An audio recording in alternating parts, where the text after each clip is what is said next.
தேவனுக்கு மகிமை உண்டாவதாக. இன்றைக்கான தெய்வீக ஆற்றல் என்றென்றும் பாதுகாக்கப்படுகிறது. கர்த்தருடைய சொற்கள் மண் குகையில் 7 தரம் முறுக்கி புடமிடப்பட்ட வெள்ளி கொப்பான சுத்த சொற்களாய் இருக்கிறது. கர்த்தாவே, நீர் அவர்களை காப்பாற்றி அவர்களை என்றென்றைக்கும் இந்த சந்ததிக்கு விலக்கி காத்துக்கொள்வீர்.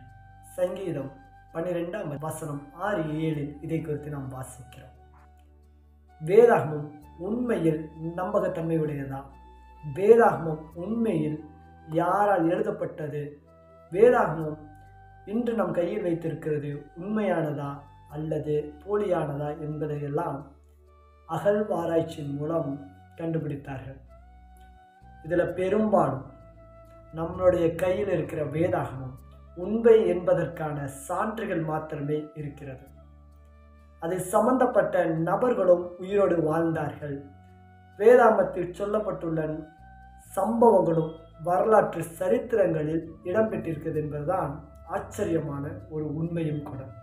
அதிலிருந்து ஒரு சில சம்பவங்களை மாத்திரம் நான் உங்ககிட்ட இன்னைக்கு பகிர்ந்து கொள்ளணும்னு ஆசைப்படுறேன். பழங்காலத்தில் உள்ள மண்பாண்டத்தில் ஒரு வேதாகம நபருடைய பெயர் பொறிக்கப்பட்டிருந்துச்சு. அநேகர் பலவிதமான கேள்விகளையும் விமர்சிக்கிறவர்களாகவும் அது நம்பகத்தன்மையற்றதெல்லாம் சொல்லக்கூடியவங்களுக்கு இந்த ஒரு அகழ்வாராய்ச்சி அது பரிசுத்த வேதாகமத்தில் சொல்லப்பட்டுள்ள நபர் என்பதை உறுதிப்படுத்தியுள்ளார்.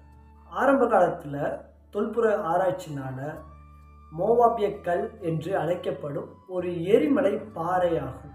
1868 3 அடி 3 அங்குலம் உயரமுள்ள இந்த கல்லை கண்டுபிடிச்சாங்க. இஸ்ரவேலினுடைய கட்டுப்பாட்டிற்கு எதிராக மோவாபிய மன்னன் கிளர்ச்சி செய்ததை இந்த கல் தூண் பதிவு செய்துள்ளது.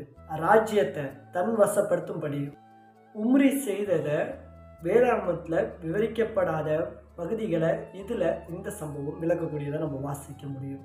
1 ராஜாக்கள் 16 அதிகாரம் வசனம் 21-28 நீங்கள் என்ன பண்ணலாம், இதில் நீங்கள் வாசித்து பார்க்கலாம். 1935 ஜேம்ஸ் டார்கி என்பவர் யூதாவினுடைய தாழ்வு பகுதியான லாகிஸ் என்ற நகரத்தில் அகழ்வாராய்ச்சி செய்த போது 21 பனை ஓடுகளை அவர் கண்டுபிடிச்சார்.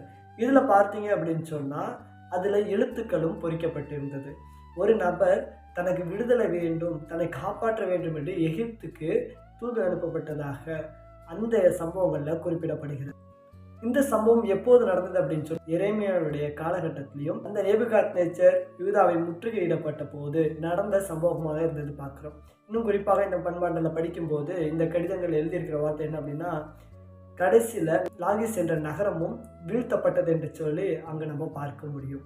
வேதாகமம் உண்மை என்பதற்கு துல்லியமான கண்டுபிடிப்புகளை முக்கியமான ஒன்று தான் 1948 சவக்கடல் பக்கத்தில் சுருள்கள் கண்டுபிடிக்கப்பட்டுச்சு.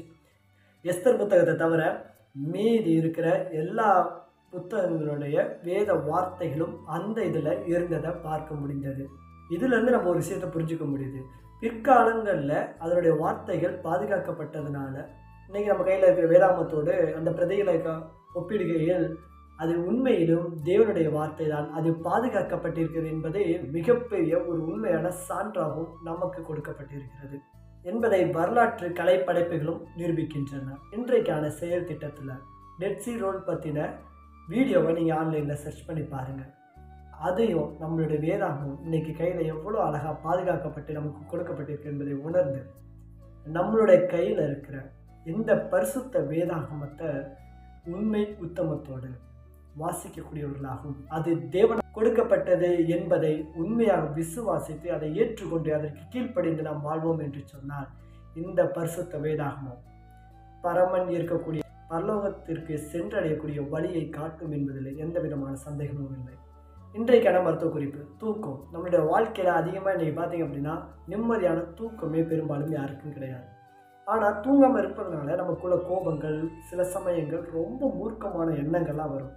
தூக்கமின்மையினால் நம்ம எல்லாருக்கிட்டையும் எரிஞ்செறிஞ்சு விடக்கூடிய சம்பவங்கள்லாம் நடக்கும். இன்னும் குறிப்பாக சொல்லணும்னா நம்மளுடைய உடல் பலவீனம் அடைவதற்கு முக்கியமான காரணங்களில் ஒன்று இந்த தூக்கமின்மை என்பதை நாம் புரிந்து கொள்ள வேண்டும். அப்படி என்று சொன்னால் சரியான நேரத்திற்கு நாம் தூங்க வேண்டும். 9 மணிக்கு தூங்கி காலையில் 5 மணிக்கு நம்ம எந்திரிச்சோம் அப்படின்னு சொன்னால் நமக்கு தேவையான ஆற்றலையும் சத்துக்களையும் இந்த தூக்கம் கொடுக்கிறது. நம்ம தூங்கும்போது நம்மளோட உடலில் என்ன பண்ணும், ஒரு விதமான சுரபி சுரக்கும். அந்த சுரபி நம்ம சோர்ந்து போயிருக்கும்போது நமக்கு என்ன பண்ணும், ஊக்கத்தை கொடுக்கும். உதாரணமாக சொல்லணும்னு வச்சுங்களேன், நல்ல ரன்னிங் ரேஸ் ஓடுறீங்க, ஓடிட்டு வந்து பார்த்தீங்க அப்படின்னா ரொம்ப மூச்சு வாங்கும். ஆனால் டக்குன்னு ஓட முடியுமான்னு கேட்டால் ஓட முடியும். அந்த சமயத்தில் ஒரு ஒரு 5 நிமிஷமோ 2 நிமிஷமோ கேப் விட்டோனதுக்கப்புறம் திருப்பி நம்ம பூஸ்டப் ஆகிருப்போம், திருப்பி என்ன பண்ண முடியும், ஓட முடியும். இந்த ஒரு எனர்ஜியை கொடுக்கறது தான் இந்த ஒரு தூக்கம். அப்படி என்று சொன்னால் தூக்கத்தை சரியான நேரத்துக்கு தூங்கி எழுந்திருப்போம். அது நம்மளுடைய உடலை இன்னும் வலிமையாக்கும். இதோடு என்னுடைய பகுதி நிறைவடைந்து விட்டது. இதற்கு பிற்பாடு திரித்துவத்தை குறித்து நாம் படிக்கப் போகிறோம். அதை உங்களுக்கு கற்றுக் கொடுக்க தேவன் ஒரு நபரை ஆயத்தப்படுத்தியிருக்கிறார். அவர்கள் உங்களுக்கு அதை கற்றுக் கொடுப்பார்கள். ஆமென்.